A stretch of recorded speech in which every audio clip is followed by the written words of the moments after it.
बच्चों, मेरा नाम है मोहित और आपका स्वागत है हमारे यूट्यूब चैनल हिस्ट्री चैंपियन में। तो जैसा कि आप जानते हो, आपका जो पेपर है constitutional values and the fundamental duties, उससे संबंधित जितने भी महत्वपूर्ण प्रश्न होने वाले हैं, सारे के सारे वेरी शॉर्ट टाइप क्वेश्चन इसी वीडियो में कराने वाला हूँ।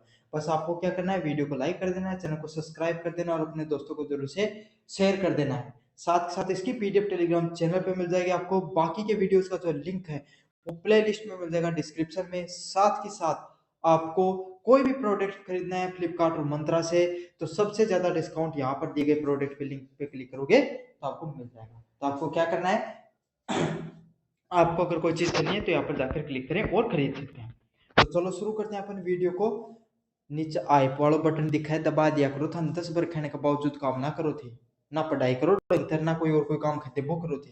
तो नीचे जाए लाइक करोगे वीडियो ने, नीचे हाई वाला ऑप्शन दिखोगे, दबा दियो सारा सारा वाला। पहला प्रश्न है, भारतीय संविधान कब लागू हुआ था?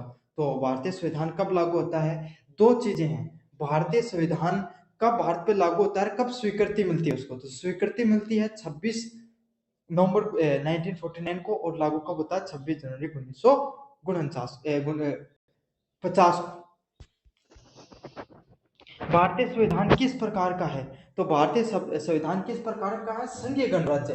तो एक बार 1 मिनट के लिए आप समझिए संघीय गणराज्य होता क्या है। संघीय गणराज्य क्या होता है? ऐसा कोई देश जहां पर जो राज्य होते हैं, जहाँ राजस्थान है, जहाँ अपना देश है, भारत है, संघ है, सेंट्रल गवर्नमेंट, दोनों के बीच में अपने अपने अधिकार हैं। वो अलग अलग अधिकार होते हैं। दोनों की शक्तियां आपस में पारस्परिक रूप से जुड़ी होती है, मतलब एक दूसरे से मिलकर काम करते हैं। लेकिन केंद्र के पास शक्तियां अधिक शक्तिशाली होती हैं, और राज्य है वो अपने स्वेच्छा से फैसले लेने के लिए स्वतंत्र तो होता है, लेकिन वो केंद्र से कभी भी अलग नहीं हो सकता है।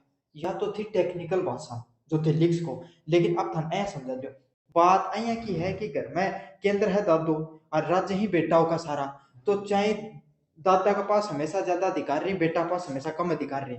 समझ में आ गई थारा बात? बेटो आपका तरीका कोई भी फैसला लेना चाहो वो ले जाए, घर बना लियो, गाड़ी बना लिया। लेकिन बात यह है कि दादा का नहीं जिम्मा होना कि भाई जी कौन लेके आनी, तो कोई नहीं लेके आने दे। तो समझ में आ गई, केंद्र कौन मानने दे, है ना? अब क्या चाहे चाहे घर में कितनी लड़ाई हो जाओ, केंद्र और मतलब दादा बीच में, बेटा बीच में, लेकिन ऐसा थोड़ी है कि वो आपका जाके दूसरी जगह रहना शुरू कर दे। कौन कर सका ना? तो यही है इनके जो है संघीय गणराज्य के रूप में जाने जाए। अब हर याद होगी कि मेरे सामने यहाँ चीज। तीसरा नियम है रूल ऑफ लॉ, को क्या कहा जाता है? कानून को शासन।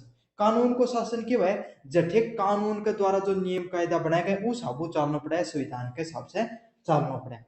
जय भारत है वो कानून को शासन है। अब थे उत्तर कोरिया में चला गया, वो के नाम है, उत्तर कोरिया में चला गया, उठे थोड़ी है कोई कानून को शासन, उठे कोई कानून ना है। उठे तो कानून जो वो के नाम उठे को दिमाग से निकल को उठे को जो तानाशाह कमेंट बॉक्स में बताइए वो खाते वो ही करना पड़ा है। तो यही है जटिल संविधान के सामू नियम मानना पड़े वो कानून को शासन है। भारतीय संविधान किसने बनाया था? तो संविधान सभा है वो के द्वारा बनाया गया था। और संविधान सभा का निर्माण कब होता है ये बताना मुझको। अगला क्या, भारतीय संविधान की सभा का निर्माण कब शुरू हुआ? तो 6 दिसंबर 1946 को पहली संविधान सभा की पहली बैठक होती है। अच्छे से याद कर लेना, 6 नहीं 9 दिसंबर 1946 को संविधान सभा की पहली बैठक होती है। 11 दिसंबर 1946 को पहला प्रस्ताव पारित होता है। अच्छे से याद कर लेना, 9 दिसंबर ने पहली बार बैठे हैं, 2 दिन की छुट्टी ली और बाद में 11 तारीख ने पहली बार प्रस्ताव पारित हुआ है। समझ में आ गया आपको? भारतीय संविधान सभा के अध्यक्ष कौन थे? परमानेंट अध्यक्ष पूछे हैं। पहले अध्यक्ष तो पहले ऐसे एक सचिन सिन्हा थे, उसके बाद में कौन बनते हैं आपके सामने? डॉक्टर राजेंद्र प्रसाद है वो बनते हैं। कौन थे परमानेंट वाले? राजेंद्र प्रसाद। मसौदा समिति के कौन थे? डॉक्टर भीमराव अम्बेडकर। अब यह मसौदा समिति कौन है परमानेंट? जितना भी संविधान है ड्राफ्टिंग कमेटी बोला जाता है। ड्राफ्टिंग कमेटी क्यों है? जहां मान लो मौलिक अधिकार है, तो मौलिक अधिकार का भाई जितना भी नियम कायदा जो बनाया गया वह ड्राफ्टिंग कमेटी बनाया करती। बाकी सारा बैठ जाया करता और ऊपर चर्चा करा करता। ड्राफ्टिंग कमेटी या मान लो सबसे मुख्य कमेटी, समझ में आ गई? सबसे मुख्य कमेटी 22 साल संविधान को निर्माण बाई करो। तो उसका अध्यक्ष कौन था? डॉक्टर भीमराव अम्बेडकर। उनको सबसे बड़ा योगदान रहा है इनका बनान करता। अगला क्या, सर्वधर्मा समाभवा का क्या अर्थ होता है? तो सभी धर्मों के प्रति समान भावों को क्या कहा जाता है? सभी धर्मा समान भाव। समाजवाद का क्या अर्थ है? तो समाजवाद का क्या अर्थ होता है भाई, नामो बेरो पार्टनर समाज प्लस वाद। तो अहियां की बात करी जा जटे समाज से संबंधित कोई चीज है, तो समाज की कोई बात करोगे तो समाज में क्या बात हो भाई, सभी लोग बराबर रहे, सबने बराबर अधिकार मिले। रामू का दादा का 2 रुपया ज्यादा है का, श्यामू का दादा का 2 रुपया कमी जाए कोई, कि दुनिया की एक ना तो ऊपर बैठा दियो, मंच पर बैठा दियो, दूसरा नीचे बैठा दियो ना, दुनिया ने बराबर का अधिकार मिली, वही समाजवाद है। समझ में आ गई? समान अवसर व संसाधनों का न्यायपूर्ण वितरण हो, मतलब सभी लोगों को बराबर अधिकार मिली, उन्हीं समाजवाद के नाम से जाने जाए। लोकतंत्र की सर्वोच्च शक्ति किसके हाथों में होती है? तो लोकतंत्र की सर्वोच्च शक्ति किसके हाथों में होती है? जनता का हाथों में है। भाई भारत की जनता ने बात बेरो को नहीं नेता दिया जाए तो ये मुद्दा हो जाए, बोलो भाई जी कहीं तो बोले थप्पी मार दिया हमारे कर तुम तो कि दे जागो, या अपनी सोच गलत है। जिस दिन आपा जवाबदेही तय करनी शुरू कर देंगे हर नेता की, जब आपा हर से सवाल पूछना शुरू कर देंगे, जब भारत देश को विकास होना शुरू हो जाओ। आपा तो आओ मगार में को नहीं बोले नेताजी को मारे सेल्फी ले लिए मारो जानकार है, कहीं आके एक रहोगा कौन थे थारो जीवन में कभी काम पड़े हो के नेता को है, कोई सगाई पता ही करे ही थारी वो कोई काम को नहीं है, हमें कोई ज्यादा सिर पर चढ़ाने की जरूरत है को नहीं, हमें सवाल पूछा हमारी सड़क बनी तो क्यों कौन बनी। समझ में आ गई? तो यही है, सबसे ज्यादा शक्तिशाली कौन होती है? जनता होती है। और ये बात आपको जाननी है, इस देश की जो युवा पीढ़ी है जो थे वीडियो देख रहे हो ये हो थे, मेन बात यह था न जाननी है, बहुत जरूरी बात है। क्यों आता तो थे तो रील में देख देख के बड़ा हो जाओ। समझ में आ गई? तो जनता के पास रोज शक्ति होती है, 5 साल बाद में अपना गन सकती है, ज्यादा हवा मुड़ी तो 5 साल बाद में तार के नीचे आ जा बना इन ना। और ज्यादा अगर गफलेबाजी करे तो आरटीआई लगा के सारा जान लिया बाकी कट्ठे कट्ठे की गड़बड़ करेड़ी है। समझ में आ गई? लेकिन इसके लिए आपको अपने अधिकारों के प्रति क्या होना पड़ेगा? जागरूक होना पड़ेगा। और अधिकारों के जागरूक होने के लिए क्या आपको पढ़ना पड़ेगा? किससे? मोहित सर से। समझ में आ गया? इससे तभी जागरूक हो पाओगे आप। धर्मनिरपेक्षता सेकुलरिज्म का क्या अर्थ है? राज्य के सभी धर्मों के से समान दूरी रखना। तो धर्मनिरपेक्षता क्या होती है? कि राज्य का सभी धर्म है उससे समान रूप से दूरी रखने को अर्थ यो होने कि उन्हें कन्ने को न्याय दे संपने समान माने जा, चाहे भाई हिंदू धर्म हो, चाहे मुस्लिम धर्म हो, चाहे ईसाई धर्म हो, चाहे पारसी धर्म हो, चाहे कोई भी धर्म हो। समझ में आ गया था? सब धर्मा ने समान माने जाओगो, सब धर्मा को समान रूप से क्या माने जाओगो? समान माने जाओगे, सबका बराबर रूप से इज्जत मिलेगी। समझ आ गई? सब ना उनके संस्कृति मानन को, उन्हें धर्म न मानन को, उनका कोई त्योहार ही न मानन को, उनका कोई पढ़ाई है उन मानन को, उनकी भाषा लिपि न मानन को के अधिकार दियो जागो। अया कोनी की मान ले कोई बड़ो धर्म है तो उन धर्म नहीं मानन के लिए सबने बाध्य करया जाएगा। यो सेकुलरिज्म को अर्थ है। और यो अपनो जो प्रियम्बल है प्रस्तावना उम ये सब दिए गए हैं। संविधान की प्रस्तावना प्रियम्बल क्या कहलाती है? तो जया आपने शरीर की रीढ़ की हड्डी है ना, वो अपने शरीर की रीढ़ की हड्डी, आत्मा भी बोल उसको, अगर भाई कोई भी आदमी रीढ़ की हड्डी काम नहीं करे तो क्या जिंदगी थोड़ी कोई काम कलाई करे। तो पाई है संविधान की आत्मा है, संविधान की रीढ़ की हड्डी के नाम से जाना जाता है प्रियम्बल का। क्यों? कोई भी अया को कोर्ट में केस आगो, सुप्रीम कोर्ट में जज जाकर समझ में को नेरी की के फैसलो द्या के नहीं द्या, समझ आ गई? तो वह प्रियम्बल और पन्ना उठाऊंगा और उन्हें एक बार पढ़ लेंगा ढंग से, फिर उनका समझ में आ जाएगी कि यो है कौन सा फैसलो लेना। समझ में आ गए? तो सबसे मुख्य चीज ही क्या है? पूर्व संविधान एक तरफ और प्रियम्बल एक तरफ। अगला वाला है भारत के संविधान की सर्वोच्च विधिक दस्तावेज कौन सा है? तो संविधान को भाई भारतीय संविधान बनाया वही के सबसे बड़ो संवैधानिक के है दस्तावेज है। तो सर्वोच्च संवैधानिक दस्तावेज क्या? भारतीय संविधान आपके सामने। भारत भारत का संविधान दुनिया का किस रूप में जाना जाता है? तो भारत का संविधान किस रूप में जाना जाता है? दुनिया का सबसे बड़ा लिखित संविधान के रूप में जाना जाता है। देखो संविधान तो और देशों में पहले भी लागू हो चुके थे, अलग अलग देशों में, अमेरिका में लागू हो चुके हो, अपने ब्रिटेन में लागू, ब्रिटेन आड़ा तो लिखे को नहीं बोले कौन लिखा को बोलो है ना, अमेरिका आड़ा लिखे तो 15-17 पन्ना लिखे छोड़ दिया। हाँ, भारत का संविधान जब लिखने बैठे भारतीय लोग, भारतीय जो हमारे संविधान सभा के मेंबर, तो उन्होंने क्या देखा कि हर संविधान में क्या खूबसूरती है जो हमारे देश में लागू कर सकते हैं। काफी लोगों ने उसे चुराया हुआ संविधान भी कहा, काफी लोगों ने अलग अलग प्रकार की टिप्पणी की, लेकिन फर्क यही है कि हमारा देश इतनी विविधताओं से भरा हुआ था कि हमें इस प्रकार के संविधान की जरूरत थी, जहां से दुनिया के अलग अलग प्रकार के जो संविधान थे उनकी जो खूबसूरतियां, उनकी जो बेहतरीन बातें थी वो हमारे जो संविधान है उसमें संकलित कर सके। क्यों? कोई भी एक संविधान है वो पूर्ण नहीं हो सकता किसी भी देश को चलाने के लिए। तो हमारे पास क्या, हमारा संविधान बाद में लागू हुआ तो हमारे पास स्वेच्छाएं थी, हमारे पास वो स्वतंत्रताएं थी, हमारे पास वो अधिकार थे, वो हमारे पास वो चीजें थी कि हम क्या पहले से लिखे हुए संविधानों को आकलन कर सके, उनके अंदर झांक कर देख सके, उनके अंदर क्या खूबसूरतियां, और उनको हम अपने संविधान में अलंकृत कर सके। तो इस जो हमारे पास जो हमारे पास जो एक एक्स्ट्रा एडवांटेज था, हमने उसका पूर्ण रूप से फायदा उठाया और अलग अलग संविधानों से जो सबसे बढ़िया चीजें थी वो अपने संविधान में लागू की। समझ में आ गया आपके सामने? अगले वाला पॉइंट है शक्तियों का विभाजन, सेपरेशन ऑफ द पावर, किनके बीच में होता है? तो सेपरेशन ऑफ पावर क्या होता है? भारत ने चलाने के लिए तीन चीज सब मुख्य में है, के है विधायक पालिका। तो विधायक पालिका कौन सी है? नाम याद करो हमेशा, विधायिका, विधायक जैसे बैठे हैं, समझ, विधायक नहीं, सांसद। तो सांसद या विधायक जहां पर बैठते हैं वो क्या होते हैं? क्या तो संसद है, और क्या अपनी विधायक पालिका या अपने विधानसभा है। समझ में आ गया? तो जहां पर जो हमारे द्वारा चुने हुए जनप्रतिनिधि जठे बैठे हैं ना, वाह, बाकी बात संसद को क्या काम हो? कानून बनाने को। जैसे जीएसटी को कानून बना दियो, इनकम टैक्स को कानून बना दियो, तो कानून बनाने को काम की को है? संसदा को। ये अपना जो बिना अनपढ़ ही नहीं, यही बनावी कानून सारा सारा। अगला क्या है? कार्यपालिका। तो कार्यपालिका क्या होती है? कार्यपालिका होती है जो आपके सामने कार्य, जितने भी जो नियम कायदे बनते हैं, जो सरकार वो कानून बनते हैं, उनको लागू करने का जमीनी स्तर पर किसका कार्य होता है? कार्यपालिका का। अच्छा, कार्यपालिका कौन सी होती है? कार्यपालिका होती है आपके सामने जैसे कि जितने भी सरकारी विभाग के अधिकारी होते हैं, जैसे पटवारी हो, ग्राम सेवक हो, आपके सामने था इनकम टैक्स को विभाग हो, जितना भी थे सारा सरकारी कर्मचारी देखो, बस सारा का सारा कार्यपालिका का नीचा है। न्यायपालिका क्यों है? कि भाई कार्यपालिका और विधायपालिका के द्वारा जो कानून बनाए जा रहे हैं और ये जो कार्यपालिका लागू करने का कार्य कर रहा है, वहां पे कुछ त्रुटियां तो नहीं रहेगी, कोई कमी तो नहीं रहेगी, तो उसको जमीनी स्तर पर लागू करने का कार्य किसका होता है? न्यायपालिका का होता है। उन त्रुटियों को दूर करने का, अगर कोई अन्याय हो रहा है उसको सही करने का कार्य किसका होता है? न्यायपालिका का होता है।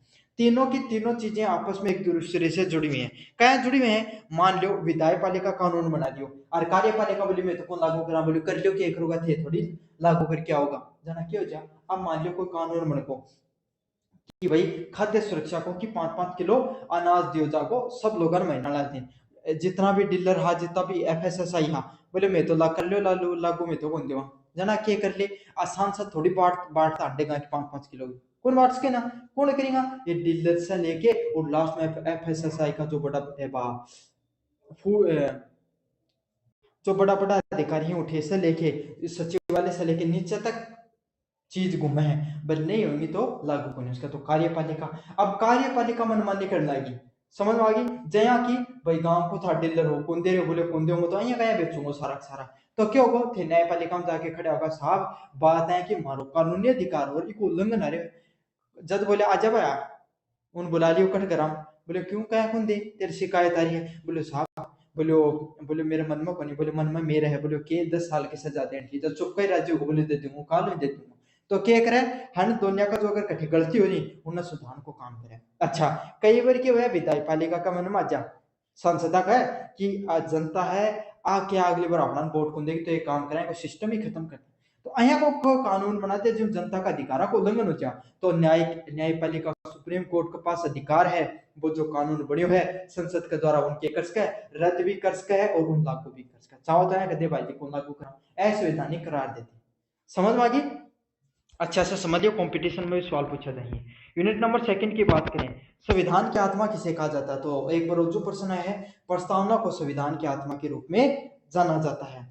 सामाजिक न्याय का अर्थ क्या होता है? नाम याद करो, सामाजिक न्याय, समाज प्लस न्याय, मतलब समाज के हर वर्ग में। तो समाज में कोई अमीर भी है, कोई गरीब भी है, कोई आदमी अमीर जाति को है, कोई गरीब जाति को है, कोई हिंदू धर्म को है, कोई मुस्लिम धर्म को है, कोई आपके सामने कोई लुल्लो है, कोई लंगड़ो है, कोई स्वस्थ है, कोई आपके सामने अलग अलग प्रकार की विसंगति पाई जाएगी। मतलब भाई कोई शारीरिक रूप से कमजोर है, दिव्यांग जिन बोला हाँ वो है। तो यही है कि अलग अलग प्रकार की कमी है समाज में, हर वर्ग ने बराबर रूप से अधिकार दिया।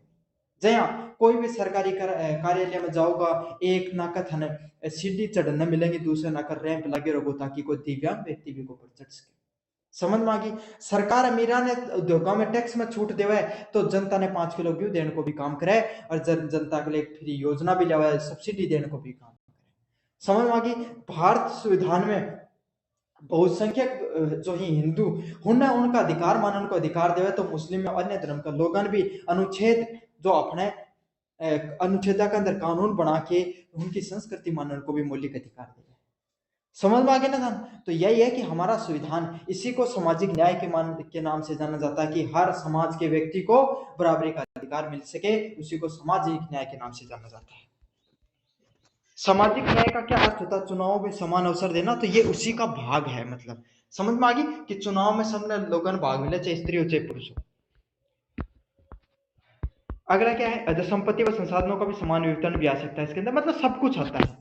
विचारों की स्वतंत्रता किस मौलिक अधिकार से जुड़ी हुई है? तो स्वतंत्रता का अधिकार होता है आपके सामने, कितना नंबर होता है? 19 नंबर आर्टिकल है, उसके अंदर आपको लोगों को स्वतंत्रता की अधिकार मिलता है। 5 प्रकार की स्वतंत्रता है कि भाई पहले थे कोई आदमी जावा कठी काम में तो पहले भाषण दे सका है, भाषण दे के अपनी कोई सभा को निर्माण कर सका है, सभा को निर्माण कर लियो तो के कर सका है, भीड़ इकट्ठी कर सका है ना, विचरण कर सका है, घूम फिर सका है, कट्ठे जाके जमीन खरीद सका है और कट्ठे भी जाके व्यापार कर सका है। ये अलग अलग 5 प्रकार का स्वतंत्रता का अधिनियम अधिकार मिले हैं आर्टिकल नंबर अनुच्छेद 19 के तहत।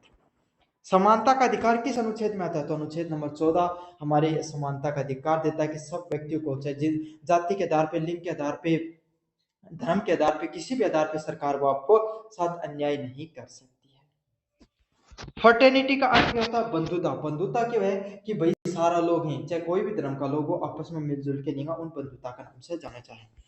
एकता व अखंडता का मूल्य किससे जुड़ा? तो संविधान में ये शब्द लिखा हुआ है, एकता व अखंडता, मतलब सारा लोग एक मिलकर रहेगा और ये अखंड भारत को निर्माण करेगा। तो एकता व अखंडता किससे जुड़ी? आपके सामने आंतरिक मूल्य से जुड़ी है।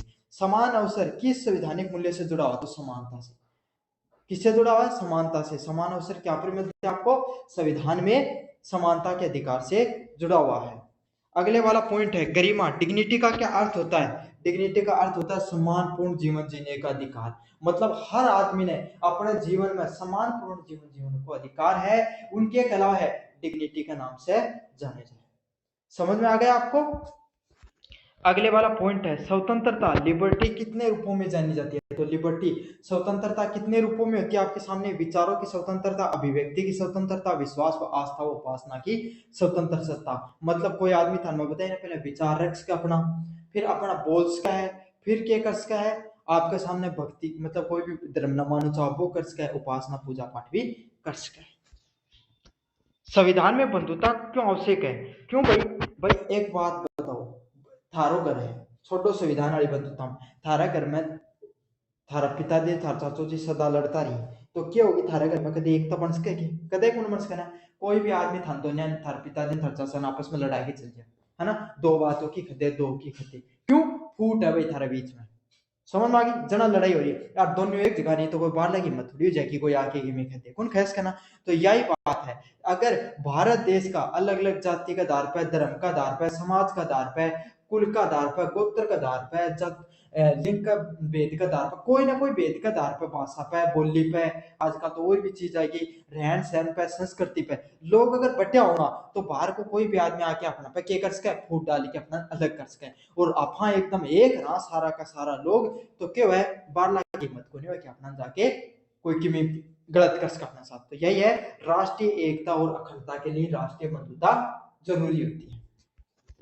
भारतीय धर्म की स्वतंत्रता किस अनुच्छेद में आती है? तो अनुच्छेद नंबर 25 में आपके सामने क्या आती है? धर्म की स्वतंत्रता आती है। समानता का अधिकार का मुख्य उद्देश्य क्या होता है? भेदभाव समाप्त करना। आपके सामने समानता का अधिकार के बराबर होता है। तो क्या होता है? समानता का अधिकार क्या करता है कि सभी लोगों के। अगला क्या है? धर्म की स्वतंत्रता का अधिकार कहां पर है? तो अधिकार जो अनुच्छेद नंबर 25 में दिए गए हैं, क्या दिए गए? धर्म की स्वतंत्रता को, क्या आप कोई भी धर्म न मान सका, को धर्म से संबंधित कोई करकुन लगा को। दूसरी बात क्या? कोई भी धार्मिक आयोजन आप कर सका। 25 से लेके 28 तक ये दिया गया है। समानता का अधिकार है उसका मुख्य उद्देश्य क्या? भेदभाव खत्म करना। तो समानता का अधिकार का अर्थ यही है कि अपन भेदभाव को खत्म करना। अब मौलिक कर्तव्य को पढ़ेंगे, मैंने ट्रिक से बहुत अच्छे से याद कराए थे पिछले वाला वीडियो, अगर अभी तक नहीं देखा तो के करो भाई, देखो जाके, ऊपर आइकॉन पे दिख जाओगे तो जाके देख लो। मौलिक कर्तव्य का अनुच्छेद किस अनुच्छेद में दिया गया है? तो मौलिक कर्तव्य है वो हमारे अनुच्छेद नंबर 51A में दिए गए हैं। अच्छा, मौलिक कर्तव्य क्यों है? कि जया अपना माँ बाप अपना पाले, समझ में आगो। तो उनका कुछ कर्तव्य है जो अपना अच्छी पढ़ाई करानो, अपना के पढ़ा लिखा के जीवन में आगे बढ़ानो, हर वो सुविधा देनी जो एक माँ बाप दे। अं अपनो सुविधा अपनो माँ बाप है वो अपना के सारी सुविधा दे, समझ में आ गई, जितने भी अधिकारी पर सारा दे। लेकिन अब सारा के अधिकार सारा काम के माँ बाप का ही थोड़ी, कि मैं तो अपना भी तो है कर्तव्य उनके प्रति, कि भाई उनकी उम्र हो जाए ना, उनको देखभाल करना, उनको सम्मान करना, उनकी इज्जत करनी है ना, अपना भी कि कर्तव्य, सारा अधिकार आप थोड़ी लूट लेना। तो यही है संविधान के प्रति अपना भी कुछ कर्तव्य हुई, उनके कलजा मौलिक कर्तव्य के नाम से जाने जाए। समझ में आ गई। और बाकी में लिखा गया अनुच्छेद नंबर 51A में लिखा गया, कठे से लिया गई, सोवियत संघ से लिया गया, सरदार सरवण सिंह कमेटी के द्वारा उनकी सिफारिश करी गई थी। आगे आऊंगी सारी चीज। मौलिक कर्तव्य कितने हैं? मौलिक कर्तव्य 11 है। जब लागू किया गया था तब 10 था, उसके बाद में 2002 में एक और जोड़ दिया, 86 संविधान संशोधन 2002 में शिक्षा का अधिकार एकत्र रहता है। समझ में आ गई। सरवण सिंह कमेटी 8 करी ही, उनमें से 10 जोड़ा गया था, 2 और बढ़ा के। मौलिक कर्तव्य किस संशोधन द्वारा जोड़ा गया? 42 संविधान संशोधन 1996 द्वारा। जैसे क्या बोला जाता है, मिनी कॉन्स्टिट्यूशन के नाम से भी जाना जाता है, छोटनीय संविधान के नाम से भी जाना जाता है। 11वां मौलिक कर्तव्य कब जोड़ा गया? 86वां संविधान संशोधन 2002 में। 86वां संविधान संशोधन 2002 में जोड़ा गया। मौलिक कर्तव्य का स्रोत क्या है? तो मौलिक कर्तव्य होते हैं जितने भी हमारा कर्तव्य हैं संविधान के प्रति, वह कठे से लिए गए? सोवियत संघ के संविधान से लिया गया है। अगला क्या? राष्ट्रीय ध्वज का सम्मान करना। भैया अपना जो राष्ट्रीय ध्वज है ना, उसको सम्मान करना क्या है? अपनो प्रत्येक नागरिकों के मौलिक कर्तव्य है। और अनुच्छेद नंबर की है 51A में दिया गया है। समझ में आ गया? अच्छे से याद कर लेना, ए में दिया गया है जी, है ना। अगले वाला, पर्यावरण की रक्षा करना कौन सी मौलिक कर्तव्य में आती है? तो मत के याद कराई, जी फॉर ग्रीनरी। और पेड़ पौधा कहें ना, तो ग्रीन मतलब हरियर है, तो 51A में आएगा। अच्छा, और ये मैंने आपको याद भी करवाया था पूरा का पूरा टेक्स्ट से। कहां से करवा रखा है? मैंने प्लेलिस्ट का लिंक दे रखा है, वहां पे मास्टर क्लास डाल रखी है, जाकर देख लो, वहां पर सब कुछ अच्छे से पढ़ा रखा मैंने। शिक्षा का समान अवसर देना किस मौलिक कर्तव्य पर निर्भर करता है? कि भाई सभी लोगों ने बराबरी से शिक्षा मिले, कोई भी अनपढ़ नहीं रहे, सबने 5 से लेकर 14 साल तक की उम्र तक मुफ्त शिक्षा, जो सरकारी स्कूल में थे फ्री एजुकेशन, देखो ना, ये अधिकार के तहत ही मिला था ना, या क्यों है 51A में मिला है। समझ में आ गई। माँ बापा को भी अधिकार है इस चीज में कि बच्चा ने पढ़ाने के लिए प्रोत्साहित करें, उन्हें कोई भी खतरनाक जगह काम करने के लिए न भेजें। समझ में आ गई। ये माँ बापा की मौलिक कर्तव्य के रूप में रखे हुए हैं। संविधान का पालन करना क्या है? हर नागरिक का क्या है? कर्तव्य है। समझ में आ गई थाने? क्यों भाई, मैं थाने बताया ना भाई, माँ बाप के प्रति अपनो भी तो कोई कर्तव्य है, संविधान भी अपना माँ बाप है उनको प्रति भी तो अपना क्यों कर्तव्य है। अपना सारा अधिकार का थोड़ी वो लाभ ले इसका, अपना भी तो कुछ होना लौटा वो अपने के लिए इतना कर रहे, तो थोड़ा बहुत अपना भी तो के लिए करना चाहिए। इसलिए मौलिक कर्तव्य जोड़ा गया कि हर नागरिक है। एक अंदर 11 का पॉइंट दिया जो हर नागरिक ने अपने जीवन में, सारा तो कोई नहीं हो लेकिन थोड़ा थोड़ा तो कोई ना कोई मानना ही चाहिए। मौलिक कर्तव्य की न्यायिक स्थिति क्या होती है? इसे अदालत में लागू नहीं किया जा सकता। ये न्यायोचित नहीं है। न्यायोचित क्या होता है? कि न्यायालय में जाके खड़े होगा कि भाई मान ली कोई भी व्यक्ति अन्य अधिकार नहीं मान रहे हैं, तो क्या उसका है कि थे कि कर्ज को उन न्यायालय सजा को इसका मौलिक कर्तव्य का दान है। समझ में आ गई। लेकिन कुछ ऐसे कानून है जैसे दवत को सम्मान कौन कर रहा, इंसाफ फैला रहे हो, है ना, और क्या कर रहे हो, क्या बोले अपनी पर्यावरण की रक्षा कौन कर रहा, तो हर सब चीजें से संबंधित हार पर उसका कानूनी केस उसका क्यों कुछ हर से संबंधित अलग अलग प्रकार का कानूनी दायरा में लेके हर चीजें ने क्या कर रखी, रक्षित कर रखी। समझ आ गई। तो कुछ मौलिक कर्तव्य कानून के नियोजित में आते हैं, कुछ नहीं आते हैं, लेकिन ओवरऑल बोले तो आपको इतना दिमाग नहीं लगाने देना है, सीधा सीधा लिखने ना, इन्हें न्यायालय इन्हें अदालत में लागू नहीं होती है, मतलब अदालत इन पे आपको फैसला नहीं सुना सकती, आपको सजा नहीं सुना सकती। अगला है मौलिक कर्तव्य नैतिक रूप से किसे प्रभावित करते हैं? तो नागरिकों को। तो क्या का अधिकारी में नागरिकों का अधिकार ही, तो नागरिका ने क्या करेगा? प्रभावित करेगा, नागरिका ने अन्य मानना चाहिए। अगला है राष्ट्रीय एकता बनाए रखने का किस कर्तव्य के संबंधित है? तो राष्ट्रीय एकता बनाने का मैंने किससे याद कराया था? सी फॉर कम्युनिटी। कम्युनिटी मतलब सारा लोग समाज का एक मिलजुल के नहीं, तो यही है राष्ट्रीय एकता मिलकर कहां पर रहना चाहिए अपने को, कि कौन सा अधिकार है? सी। आर्टिकल 51A में क्या सारे नागरिक हैं उनको एकता बनाकर रहना चाहिए, हमें किसी भी प्रकार से विभाजित नहीं होना चाहिए। वैज्ञानिक दृष्टिकोण से आपको अपनाना किससे संबंधित होता है? वैज्ञानिक दृष्टिकोण अपनाना 51A एच में, किसमें याद कराया रखा है? 51 AH में आपको याद करवा रखा है। ये 2-3 थे जिनकी ट्रिक नहीं बताई थी, बाकी सबकी बताई थी। 51AH में वैज्ञानिक दृष्टिकोण को मानना आपको जरूरी होता है। स्त्रियों के प्रति सम्मान किस मौलिक कर्तव्य में है? 51A ई में है। तो मैंने ई की क्या होता है? ई की जो अल्फाबेटिक ऑर्डर में 5वें स्थान पे आता है, तो मैंने याद किया था महिलाओं के प्रति, है ना, और सभी लोगों को एक बोलकर रहना चाहिए। समझ आया? तो ई को मैंने 5 से याद करवाया था आपके सामने।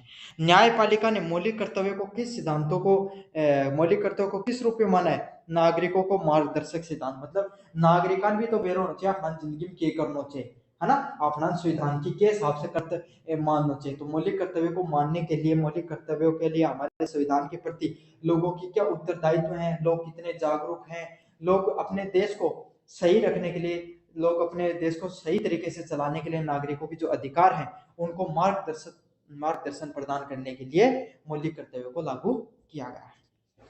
व्यवहारिक घटक की बात करें, संविधान संबंधी चर्चाओं करने का उद्देश्य क्या होता है?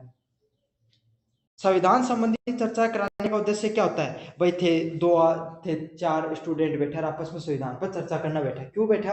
कि मान ले थारे सागड़ा दो एक जना ने एक मौलिक अधिकार बारम कोन बेरो कोन वो बेरो पाठ को थाना मौलिक कर्तव्य में 1-2 पॉइंट को नहीं वह बेरो पाठ का, दूसरा कोई मान ले नागरिकता का बारम कोन बेरो तो वह बेरो पाठ का। तो क्यों हुआ? एक दूसरा जागरूक होगा ना थे संविधान का बारम कुछ चीज कौन बेरे। तो यही है, जागरूकता बढ़ाने के लिए अपन क्या करते हैं ना, संविधान संबंधी चर्चाएं करते हैं।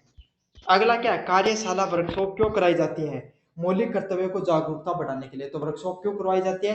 ताकि मौलिक कर्तव्य होते हैं उनके प्रति जागरूकता उसको बढ़ाया जा सके।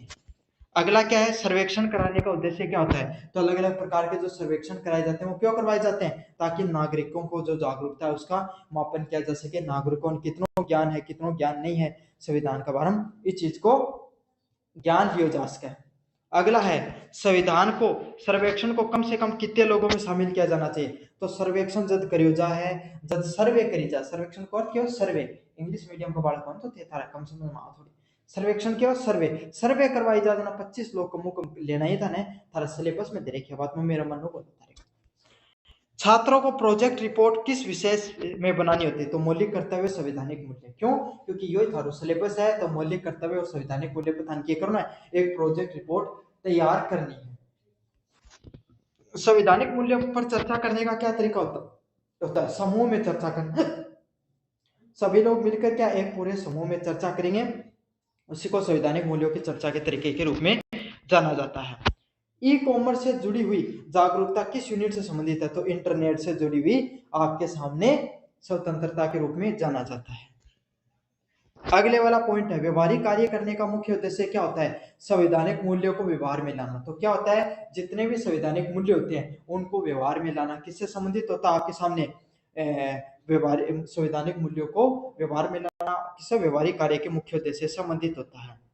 कार्यशाला में किसे शामिल किया जाए? तो कोई कार्यशाला होती है उसमें किस लोगों को शामिल किया जाए? आपके सामने विद्यार्थियों को, शिक्षकों को और नागरिकों को, सबको शामिल किया जाना चाहिए। तो कार्यशाला क्या होती है? जैसे क्या है कि सारा बच्चा स्टूडेंट सबका सब मिलके कोई भी टॉपिक पर डिस्कशन करिए, उन कार्यशाला का नाम से जाना जाए। जिम विद्यार्थी भी होंगे, शिक्षक भी होंगे, नागरिक भी होंगे, सारा लोग मिलके एक साथ कार्य करें, उन कार्यशाला का नाम से जाना जाए। राष्ट्रीय कर्तव्यों का पालन क्यों बढ़ता है? क्यों बढ़ता है? राष्ट्रीय एकता के कारण। तो क्या होता है? राष्ट्रीय कर्तव्यों का पालन जब बढ़ता है जब सारे लोग राष्ट्रीय रूप से एक रहने का कार्य करते हैं। समझ में आ गया आपको अच्छे से? छात्रों को अनुभव किस रूप से साझा किया जाता है? प्रोजेक्ट रिपोर्ट को समझ के लोग के प्रोजेक्ट पर चीज समझ ली और इससे क्या छात्र अपना अनुभव भी बताते हैं कि यह चीज अहिया है, यह चीज अहिया है। फंडामेंटल ड्यूटीज पर निबंध लिखने का उद्देश्य क्या है? नागरिक है वो जिम्मेदारी सब समझते हैं अपने, कि नागरिक सारे के सारे नागरिकों जिम्मेदारी समझना कि हमारे फंडामेंटल ड्यूटीज है उनका अधिकार से संबंधित है। संविधान की जागरूकता फैलाने कितने तरीके होते हैं? ग्रुप डिस्कशन, आपस में बातचीत करना, वर्कशॉप करना और सर्वे रिपोर्ट करना, सारी चीज के संविधान में जागरूकता फैलाने को तरीका है। नागरिकों का मौलिक कर्तव्य को पालन करना कौन सुनिश्चित करता है? नागरिक स्वयं। क्या करते हैं? नागरिक खुद क्या है? आपके सामने मौलिक कर्तव्यों का पालन करना सुनिश्चित करते हैं। समझ में आ गया आपको? अगला क्या है? संवैधानिक मूल्यों को दैनिक जीवन में अपनाने का क्या परिणाम है? आदर्श नागरिक व लोकतंत्र की मजबूती। तो क्या है भाई, अगर आप संविधान ढंग से मानना शुरू कर दें, संविधान के सारे मूल्य मानना शुरू कर दें, तो आप के एक जागरूक नागरिक बन जाऊंगा। तो यो आपके सामने constitutional value and fundamental duties का छोटे वाले प्रश्न आएंगे, वो सारे के सारे मैंने आपको करवा दिए हैं। अच्छे से पढ़कर चले जाना, चैनल को सब्सक्राइब जरूर से कर देना और अपने दोस्तों को जरूर से शेयर कर देना। धन्यवाद।